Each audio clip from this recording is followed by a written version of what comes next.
Buscadores de sabiduría.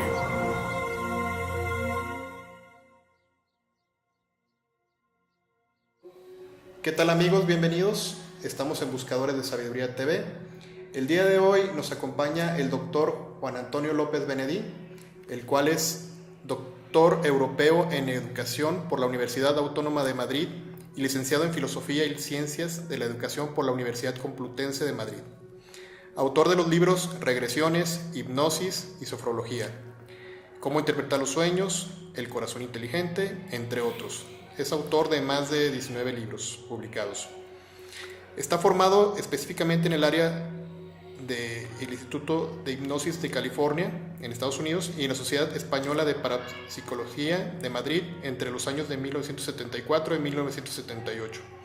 Cuenta con más de 34 años de experiencia en experiencias de regresión, tanto en terapia personal como formación grupal, y fue profesor de la Universidad de Coimbra, en Portugal, en la sección de enseñanza a distancia, y en estos momentos tiene un proyecto de educación de valores junto con varias universidades aquí en México, y bueno, está desarrollando muchos más proyectos de los cuales pronto irán conociendo.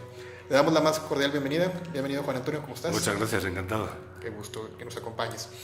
Juan Antonio, platícanos un poco acerca de todo este recorrido, porque a mí me llama mucho la atención pues toda tu versatilidad que has tenido en escribir libros sobre sueños, sobre regresiones, sobre inteligencia emocional, sobre, pues en este caso, este libro que nos presentas esta ocasión, que tiene como título Todos queremos que nos quieren. Platícanos un poco sobre ese libro.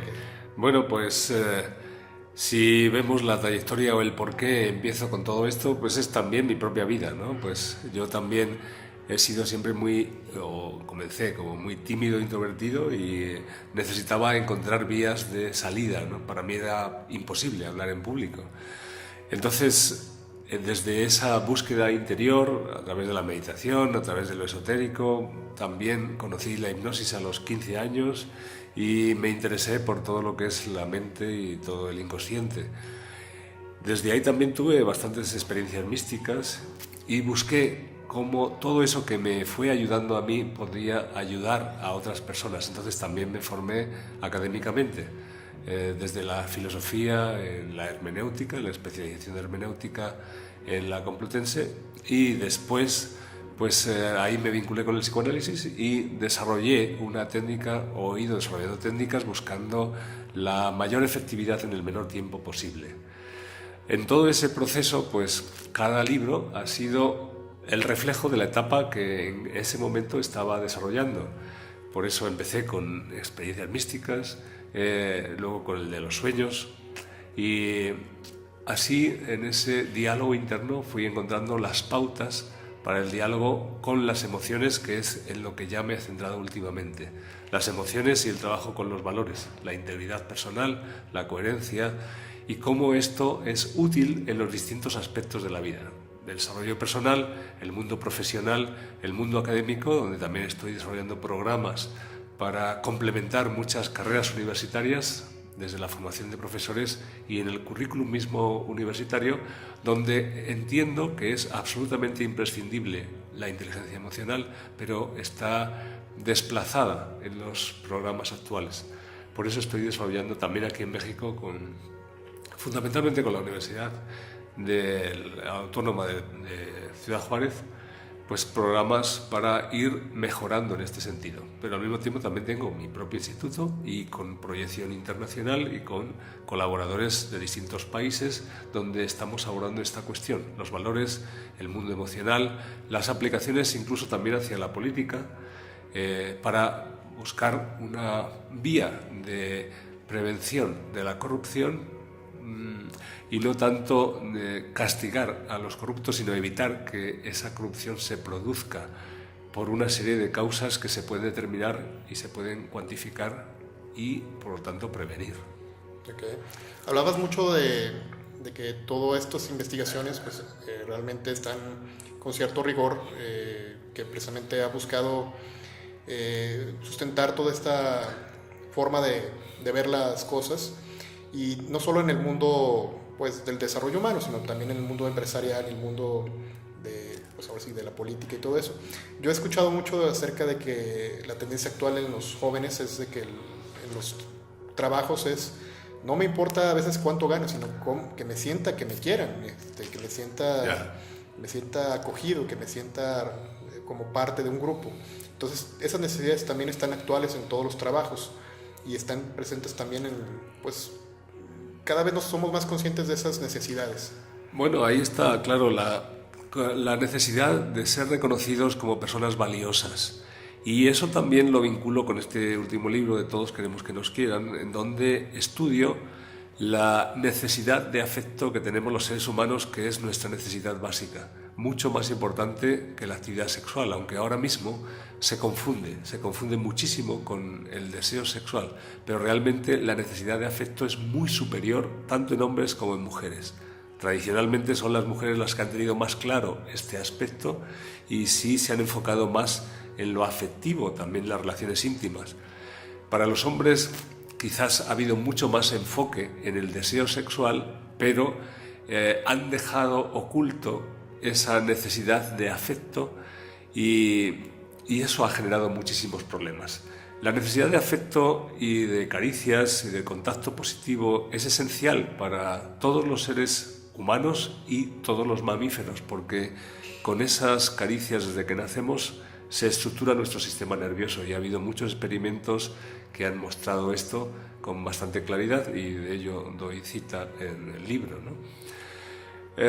Cuando eso no se atiende adecuadamente se dan problemas, porque las relaciones entre las distintas áreas de nuestro cerebro, las distintas funciones, no son suficientemente fuertes y entonces es como que la conexión se debilita y eso da lugar a trastornos de muy diversos tipos. Por eso yo estoy tratando este aspecto de las relaciones afectivas y el mundo emocional con prioridad, porque a mí me asombra que siendo algo tan básico y tan necesario en la humanidad, pues no se le esté dando la atención adecuada. O cuando se le da la atención, tiene que ser en lo alternativo. Es decir, es como que si no fuera tan serio como lo demás. Frente a la física, la tecnología, yo entiendo que no hay que competir entre las ciencias duras, como se suele decir, vinculadas con las matemáticas y las ciencias humanas, más de tipo cualitativo. No se trata de competir en que sea mejor una que otra, pero sí es imprescindible entender que los seres humanos somos entidades complejas y que necesitamos encontrar el equilibrio de toda esa complejidad. Y por lo tanto, el mundo afectivo y emocional es absolutamente imprescindible para poder conseguir ese equilibrio adecuado en nuestra vida en todos los aspectos. Así es, ya el currículum como tal ya no es nada más qué es lo que has estudiado, sino cómo has manejado un poco tu mundo emocional, pues básicamente también es parte del... La cuestión es que el mundo emocional y afectivo, como estoy diciendo, es algo esencial y sin embargo la alternativa que tenemos para poder desarrollarlo es casi intuitiva, es decir, cada uno lo hace como puede y eso me parece una barbaridad. Creo que hay que tener herramientas más claras, más concretas para poder gestionar nuestra propia emotividad y de una forma positiva, de una forma proactiva con respecto a las demás actividades de nuestra vida y también en la educación de nuestros hijos, por ejemplo.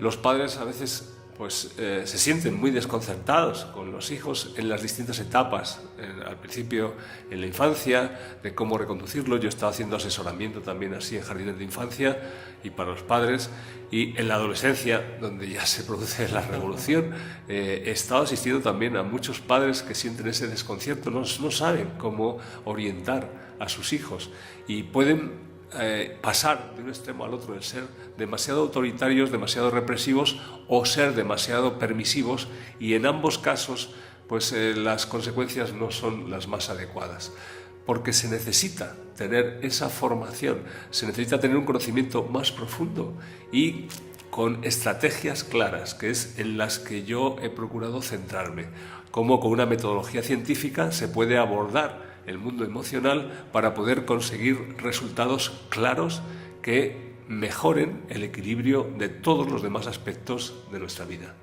Así es, entonces en cualquier momento sí es posible recuperar ese vínculo pues entre las personas, pues, básicamente. La cuestión es partir de nuestra realidad. Cada persona tiene su dificultad, su carencia, sus valores, sus posibilidades, su aprendizaje.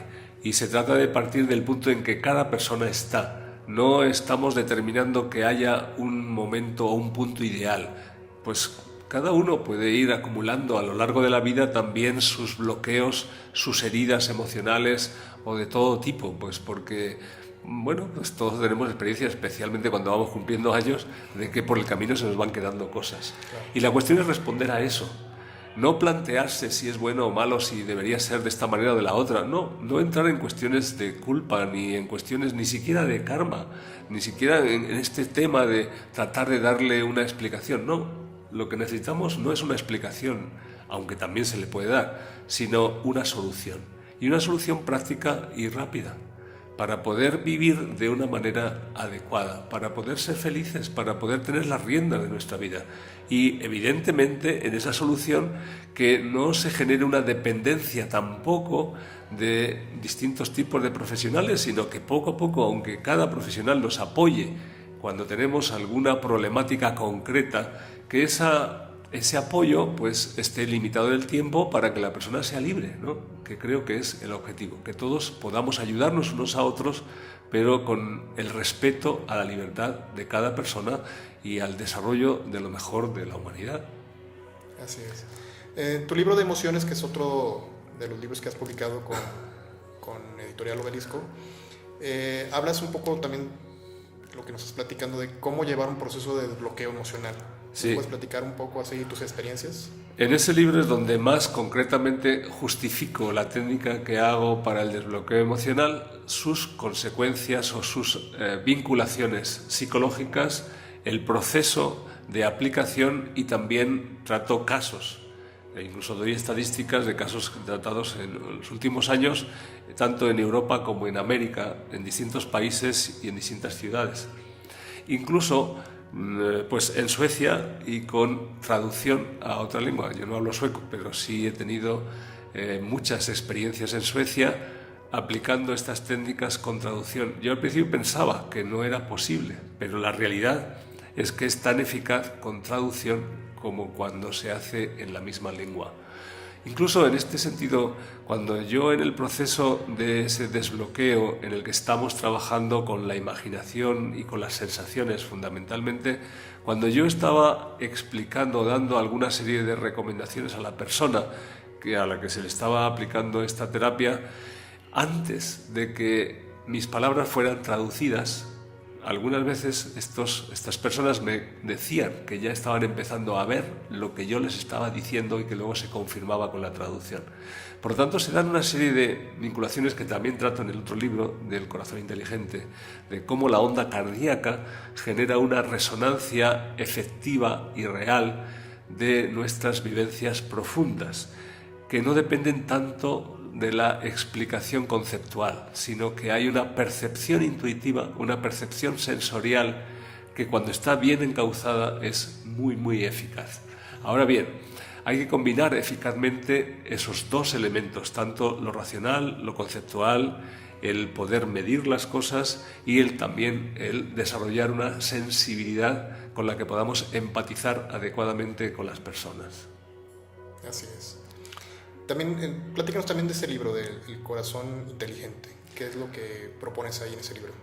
Pues en el corazón inteligente empiezo a hablar de los 3 centros neurológicos que tenemos, que no es tan conocido. Son el cerebro, que se considera como el elemento fundamental, La referencia. el corazón y el intestino. Los 3 están conectados. El intestino tiene el sistema nervioso entérico, que es ampliamente conocido, y algunos consideran que tiene más neuronas que el cerebro mismo. El intestino manda información al cerebro a través de lo que se llama el cerebro más primitivo o el cerebro reptil. Tiene que ver con lo instintivo. El corazón también manda información a la parte central, el cerebro medio, que es el que se reconoce como el cerebro emocional. Y después está la actividad del neocórtex, que es la corteza cerebral, donde desarrollamos nuestro pensamiento analítico, nuestro proceso más consciente, y que es el que se asocia más con el pensamiento en sí.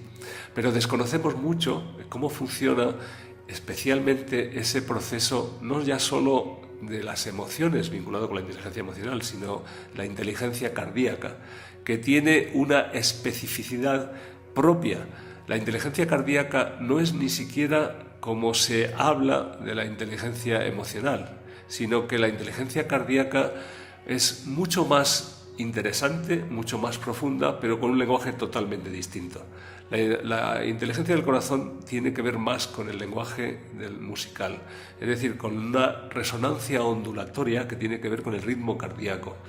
Y por eso nos resulta extraño, pero está más vinculado quizás con el mundo del arte, con las personas que desarrollan su sensibilidad, y especialmente en la música. Cuando entramos en ese tipo de resonancias podemos entender qué es ese tipo de inteligencia del corazón. El corazón, incluso fisiológicamente, cumple una función extraordinaria y que denota y exige una gran inteligencia. El corazón tiene que poder sondear en todo momento qué necesidad exacta de sangre tiene cada parte del cuerpo. Si se equivoca en enviar más o menos sangre al cerebro o a los pies o al hígado o a cada parte, hay problemas. Entonces tiene que ser muy preciso, pero la forma, evidentemente, no es la de analizar al estilo de la inteligencia racional, porque son demasiadas variables y nuestro neocórtex se satura inmediatamente cuando pasamos de 7 variables. Cuando el corazón tiene que analizar 200 o 1000 variables simultáneamente para poder dar una respuesta correcta, está utilizando otro tipo de inteligencia. Eso lo hace físicamente, pero también podemos aprovechar ese tipo de inteligencia de otra manera. Por eso el corazón ha estado relacionado tradicionalmente como el órgano de la sabiduría en prácticamente todas las culturas del mundo. También ha estado relacionado como en algunas religiones se reconoce que el corazón es como el asiento de Dios en la persona o el asiento del alma. Yo en este aspecto no entro en consideraciones de tipo más espiritual o religiosa, porque desde ahí respeto absolutamente cualquier tipo de creencia religiosa o de descreencia, porque para mí también es válido el procedimiento o la orientación atea de una persona. Por eso yo me baso más en las experiencias antropológicas que son comunes a todas las personas, independientemente de su cultura, de sus creencias o de su lengua. Y desde ahí, pues, desarrollo estas alternativas que sean válidas. En este sentido del corazón, por eso yo lo vinculo es con lo que en la inteligencia emocional se trata bajo la empatía, y cómo esa empatía se puede medir a través de ondas cardíacas y como resonancia musical, como decía antes, en ondas armónicas o desarmónicas. Cuando la onda que emite nuestro corazón es armónica con la de otro corazón, pues entonces se produce un entendimiento. Si esa armonía es todavía más profunda, intensa, pues entonces se podría producir como un enamoramiento. Pero cuando esa onda cardíaca de cada corazón no tiene armonía en absoluto, pues entonces lo que se produce es una tendencia al rechazo o al no sentirnos bien, no nos sentimos bien con esas personas. Ahora bien, sí podemos cambiar esa orientación de esa onda para poder armonizar adecuadamente. Así es. Fíjate que acabo de ver hace unos días un video que me llamó mucho la atención de unos chinos que exponían ahí un caso de una madre que murió en parto y el bebé pues lloraba inconsolablemente. Entonces lo acercaban con diferentes personas y pues el bebé a lo mejor se tranquilizaba un poco, pero después lloraba incesantemente, hasta que lo llevaron a los brazos de un hombre y prácticamente a los 2 segundos el bebé se tranquilizó, se relajó y estuvo en paz, en calma. Y ahí ponían subtítulos, por supuesto, explicaban que ese señor había recibido el corazón de la madre en donación. Entonces esto que platicas de la armonía que hay entre los dos corazones, la coherencia, y pues ahí está totalmente demostrado. Claro, es así. Y todas las experiencias que se han hecho son fundamentalmente para observar cómo eso se produce. Pero no es tan conocido la manera en la que nosotros podemos cambiar nuestra onda cardíaca. Entonces, esto es lo que tiene que ver con la inteligencia del corazón, en donde nosotros también podemos no solo depender de que nuestro corazón genere un tipo de onda u otra, sino que nosotros podemos, variando nuestra conciencia y variando nuestra sensibilidad interior, hacer modificaciones para poder estar en armonía o para poder sintonizar con las distintas personas. Eso es algo muy importante, y no solo para el desarrollo personal o todo esto que estamos hablando, sino también para la comunicación. Otro de mis libros sobre la comunicación integral hablo de esto precisamente. He estado impartiendo muchos cursos sobre comunicación verbal en empresas y para ejecutivos, y este aspecto de la sintonía emocional normalmente no se trata en los cursos de comunicación, y sin embargo es absolutamente fundamental. Incluso yo estuve impartiendo cursos para una empresa de psicología que se dedicaba a atender a personas en distintos ámbitos, y hacían conferencias multitudinarias de más de 1000 personas. Entonces me pidieron el apoyo para los líderes de la empresa, sobre todo para los que tenían menos experiencia, para poder hablar en público ante tanta gente. Y recuerdo que una de las mujeres que eran líderes de la empresa, que estaba ante una de esas circunstancias, cuando empezamos a ver vídeos de cómo ellos se expresaban, cómo hablaban en público, y yo les fui haciendo observaciones y recomendaciones, y cuando llegó a ella, pues con todas las recomendaciones o las pegas, las dificultades, las limitaciones que yo veía, pues entonces ella entró como casi en depresión. El taller duraba 2 días, y ese día llegó pues muy desconsolada, hasta tal punto que al día siguiente vino con su marido, yo creo que dispuesto a pegarme, porque como que la había hundido en la miseria. Sin embargo, al día siguiente, cuando ya empezamos a aplicar las técnicas de desarrollo, prácticamente en 1 hora ella pudo cambiar su actitud, pudo comenzar a generar esa sintonía, empezar a hablar y además enseñar a sus propios compañeros cómo hacerlo, porque es algo muy rápido cuando se desarrolla de forma adecuada. Cuando solo tratamos de abordar estos procesos desde un punto de vista conceptual, necesitamos memorizar muchos elementos y casi siempre se nos escapan. Ahí es donde está la gran pega. Pero cuando lo hacemos desde esta forma de sintonía cardíaca o de desarrollo y proceso emocional, el proceso es mucho más rápido, porque esa es la peculiaridad de la inteligencia del corazón, que puede sintonizar simultáneamente con muchas variables al mismo tiempo, y es algo totalmente distinto, o supera pues en miles o millones de veces la capacidad de nuestro neocórtex para poder analizar y desarrollar procesos. Así es. Cuando la gente me ha preguntado sobre ti, les he dicho, para mí es una persona que tiene una habilidad tremenda en el aspecto es como un tipo cirujano emocional, porque él logra, pues ahora sí que llegar a través de todo lo que has estudiado del lenguaje de los sueños, toda la hermenéutica y todo esto, logras entrar ahora sí que al núcleo donde está el problema, y pues ahora sí hacer los cortes quirúrgicos para esa emoción lograr desbloquearla. Uh-huh. Y me llama mucho la atención pues precisamente esto que comentas de las inteligencias de los 3 núcleos, porque muchas veces la gente piensa que la emoción está simplemente pues, en una sola área del cuerpo, y esto no es. Realmente existe bastante confusión con respecto a las emociones, no es un terreno. Por eso digo, ¿no?, que hace falta educación en este aspecto. Yo a veces pongo frases en Facebook, ¿no?, de que confía en tu corazón, síguelo en tu corazón, y a veces he encontrado respuestas de mujeres que me dicen ni hablar, porque cada vez que yo hago caso a mi corazón tengo problemas. Pues no es así, justamente es al revés. Cuando hacemos caso al corazón, el corazón siempre nos da respuestas sabias, pero confundimos el corazón con el vientre. Es decir, confundimos los sentimientos con los deseos.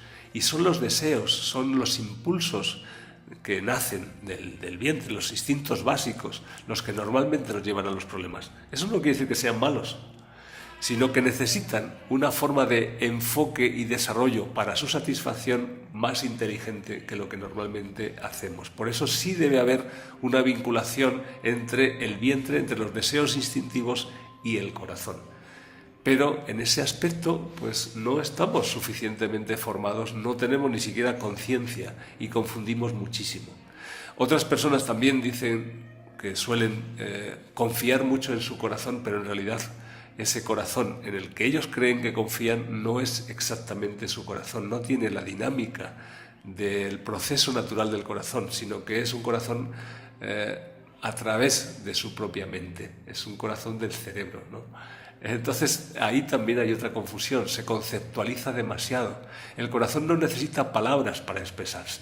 Cuando nosotros queremos resolver un problema emocional hablando, pues normalmente, y eso ocurre muy frecuente en las parejas, a veces, especialmente si el inicio de esa conversación es un malestar emocional, pues normalmente los resultados no son buenos. Es decir, no somos capaces de resolver los temas emocionales, puramente emocionales, a través del razonamiento. Sin embargo, tenemos mucha tendencia a querer hacerlo así. Ahora bien, está bien que hablemos de ello, pero cuando estamos sobrecargados por una emoción negativa, ese no es el momento para encontrar soluciones a ese proceso de relación que tiende a bloquearse y tiende a pues profundizar todavía más en el resentimiento que en la solución, en el enfoque resolutivo. Por eso es importante el conocer cómo funciona todo esto y utilizarlo de la forma adecuada o movernos con estas herramientas que son naturales, pero de la forma adecuada, de una forma más inteligente. La forma más inteligente no es simplemente razonar. La forma más inteligente es sintonizar, empatizar, tener una visión de conjunto preconsciente y prerracional para luego poder desarrollar razonamiento y palabras que lleguen al corazón, generando paz, generando resonancia armónica y no aumentando o echando más leña al fuego, ¿no? Para aumentar la tensión de enfrentamiento.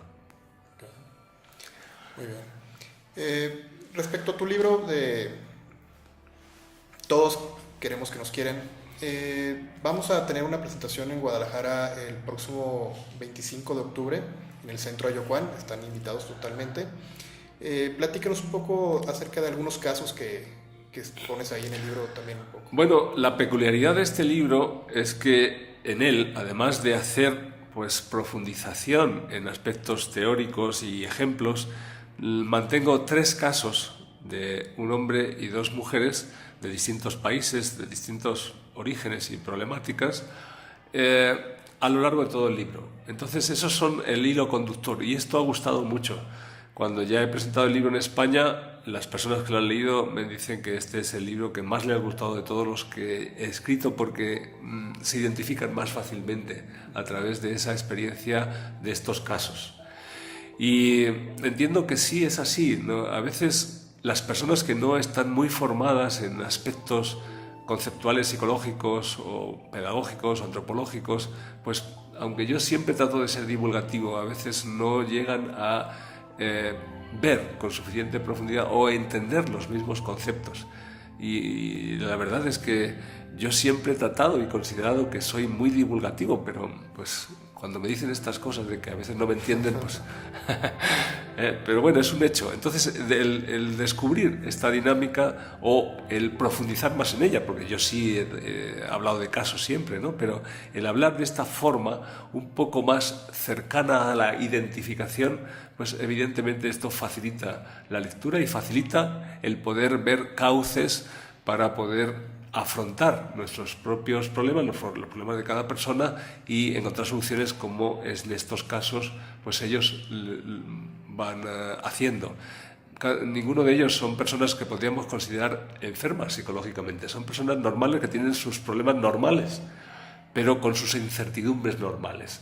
Entonces aquí vamos viendo en cada capítulo, además, también vinculado con el tema que teóricamente estamos desarrollando, pues cómo se están presentando esas incertidumbres, cómo se van explorando las raíces de esas incertidumbres y cómo poco a poco se van resolviendo de la forma adecuada para poder estar mejor. Okay. También vi que hablas un poco sobre autoestima y sobre cómo hacer una especie de cuestionario, pues básicamente para entender en dónde estás. ¿Qué importancia tiene la autoestima con todo esto de aceptar o buscar el que nos quieran? Pues evidentemente que la autoestima es un elemento fundamental y por desgracia yo he visto muchos manuales, incluso cursos de autoestima, donde se trabaja la autoestima en plan consumista, es decir, que para mejorar la autoestima pues te compras ropa nueva o un coche nuevo, depende del poder adquisitivo, ¿no? Pues, siempre vinculado con esos elementos externos, porque eso te hace sentir bien, pero te hace sentir bien de una forma momentánea. Y al final o estás comprando constantemente y tienes una tarjeta de crédito infinita, o llega a haber momentos en los que te sientes mal, porque no hay una verdadera autoestima. La autoestima debe enfocarse desde otra perspectiva muy diferente. No tiene nada que ver con que tengamos más o menos dinero. Evidentemente, el dinero sí podemos experimentar que si tenemos mejor situación económica y mejor poder adquisitivo y recibimos muchos regalos y vivimos una vida de lujo, pues sí, claro que parece que todo es más fácil, ¿no? Pero tampoco es así. Yo conozco personas multimillonarias que también sienten sus vacíos existenciales, también se sienten poco queridos, también se sienten pues con esa carencia afectiva, porque el dinero no te da esa solución, no te da una verdadera autoestima. La autoestima se produce cuando tú descubres la fuente. Incluso hay místicos como San Juan de la Cruz que hablan de esa fuente que emana y corre aunque es de noche. Ahí se suele vincular con la Eucaristía, pero en realidad es el corazón, ¿no? Es poder desarrollar esa capacidad del corazón para ampliar nuestras visiones, nuestras experiencias y nuestro sentido de armonía en resonancia con el todo, con la naturaleza. Esto también es algo que se ha estado trabajando tradicionalmente en muchas culturas, en muchas religiones a través de la meditación, especialmente en el mundo oriental.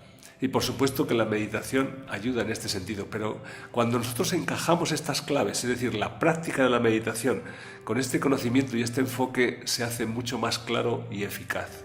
Entonces aquí es donde está el punto básico para poder entender bien qué es esa autoestima, que es el valorarnos o querernos a nosotros mismos, pero de forma coherente, de forma integrada en los distintos aspectos de nuestra vida, donde no tenemos que vender nuestra alma al diablo para vivir bien, porque esa es una de las cosas a las que nos lleva este mundo de consumo, ¿no? Que para poder vivir bien y tener más dinero, pues entonces o tenemos que hacer una boda de interés, ¿no? Que también ha sido una solución que a lo largo de la historia muchas personas han tomado, o pues tenemos un trabajo en el que estamos absorbidos por el estrés diario y no podemos vivir, o muchas otras circunstancias de las que casi todos ya sabemos, más o menos.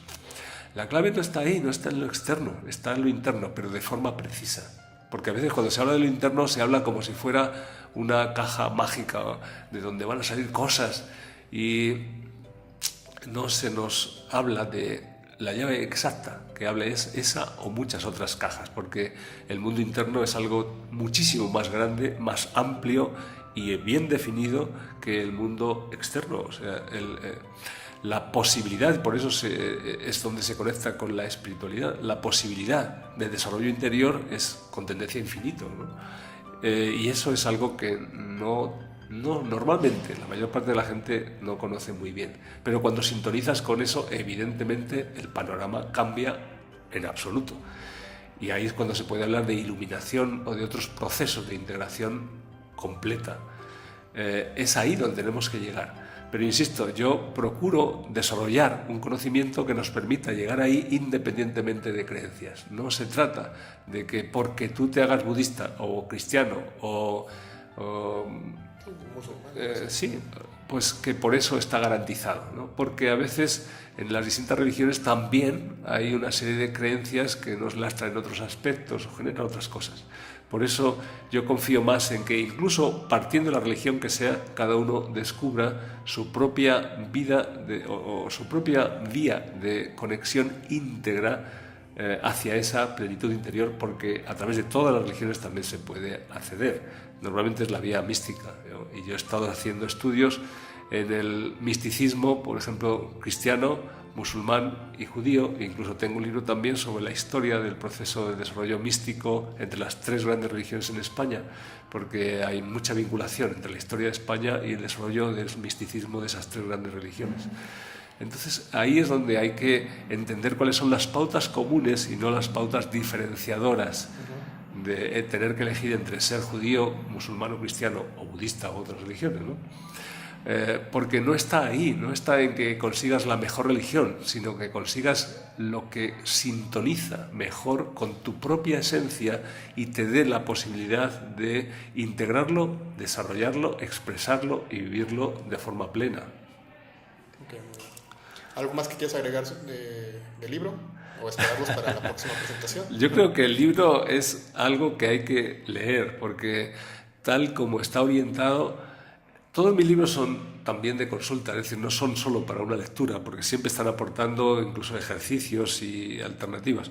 Pero este libro, en ese proceso de los casos, pues tiene como una parte como novelada. No es que sea novela, pero sí es donde se produce esas herramientas literarias de apoyo al desarrollo del conocimiento. Entonces, en esa identificación, mientras tú estás identificándote con los personajes, mientras tú estás viendo que lo que ellos viven en cierta forma también lo vives tú, o personas cercanas en distintas maneras, evidentemente a veces no es exactamente igual. Aunque también me sorprendió un amigo que leyó el libro, dice, oye, pero este ingeniero del que hablas es tal, ¿no? Porque es idéntico, es el mismo. Y digo, pues no conozco a este al que tú me refieres, pero evidentemente es que las situaciones que se viven en determinados ámbitos pues son muy parecidas. Y ahí está pues la posibilidad de ese reconocimiento en ese proceso de proyección que nos permita observar de forma no conceptual, sino de forma vivencial, nuestros propios procesos y ver cómo en ellos también podemos encontrar una vía de solución. Entonces creo que la clave está ahí, en poder leerlo, poder identificarte y seguir esa temática y, bueno, pues llegar a ese final. Curiosamente, mi exmujer, que es profesora en la Universidad Autónoma de Madrid, pues me dijo que cuando empezó el libro no pudo dejar de leerlo porque tenía que ir al final, o sea, estaba intrigada de cómo se iba a solucionar todo eso, ¿no? Y que le gustó muchísimo también, ¿no? Qué bien. Pues bueno, ya para terminar, tenemos la costumbre de compartir, ahora sí que una respuesta desde el corazón, que nos platiques, para ti, ¿qué sería sabiduría? Como somos buscadores de sabiduría, pues compártenos un poquito cuál sería tu... Para mí la sabiduría es la integración plena de la complejidad humana. Evidentemente necesitamos primero conocer y después integrar, pero integrar de manera pre- y post-racional, sin que la razón esté desplazada. Al revés, la razón tiene que estar en su lugar y cumplir con su función, que es absolutamente fundamental. Pero la razón no es la que va a producir la sabiduría. La sabiduría es como la flor que emerge cuando se han integrado esos distintos procesos. Cuando hablamos del corazón inteligente, pues el proceso de inteligencia del vientre, de los instintos, de los deseos, que son también fundamentales como motor de nuestra vida, de nuestro pensamiento, de nuestro conocimiento, de la formación que vamos desarrollando en nuestra vida, y esa sintonía como de música, de sinfonía grandiosa, que es la que nos proporciona el corazón cuando ya tiene los elementos adecuados para expresarse plenamente. La sabiduría implica también esfuerzo en el conocimiento y en el autodesarrollo. No viene así porque de cualquier manera, ¿no? Es el fruto integrado de ese proceso complejo que es más vivencial que racional, pero puede racionalizarse en su proceso perfectamente y debe ser así. Una persona que llega a ese punto de sabiduría o de iluminación debe ser capaz de poder explicar concretamente cuál es el camino y cuáles son los factores de apoyo y de limitación que están en ese camino. Eso es lo que para mí representa la sabiduría, y evidentemente cuando eso lo conoces puedes proyectar por esas identificaciones en las demás personas cuál es la forma de resolver los conflictos que todos tenemos de una manera más inteligente o sabia. Muy bien, me gustó mucho tu aportación. Y pues bueno, agradecerte tu presencia el día de hoy. Los invitamos a la presentación del libro que será el 25 de octubre en el Centro Ayocuán, en Zapopan, en Jardines Universidad, en la colonia Jardines Universidad. Más informes les vamos a hacer llegar. Y bueno, agradecemos a las instalaciones de Sonar Televisión y también a nuestro equipo que está atrás de cámaras para la grabación de este video. Y pues los esperamos en una próxima transmisión de Buscadores de Sabiduría TV. Gracias.